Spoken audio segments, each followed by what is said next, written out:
This is the Compound Interest Interactive Calculator, which solves for future values, required principal, interest rates, time periods, regular additions, and effective annual rates. Let's walk through the interface. First, select your calculation mode from the drop-down menu. You can choose Calculate Future Value, Calculate Required Principal, Calculate Interest Rate, Calculate Time Period, Calculate with Regular Additions, or Calculate Effective Annual Rate. I'm using Calculate Future Value. Next, set your compounding frequency. Options include annually, semi-annually, quarterly, monthly, weekly, or daily. I've selected monthly. For addition frequency, choose from monthly, quarterly, semi-annually, or annually. I'm using monthly.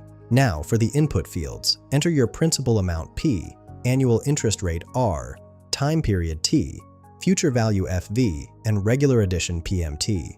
Here's our example. Principal amount P equals $10,000, annual interest rate R equals 5.5%, time period T equals 10 years, and regular addition PMT equals $100 monthly. Here's our example.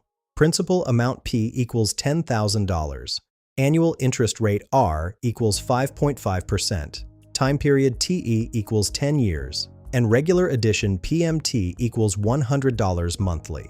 After clicking Calculate, the primary result shows $17,310.76. The interest earned displays $7,310.76, representing your total earnings from compound interest over the investment period. Find the link in the description below.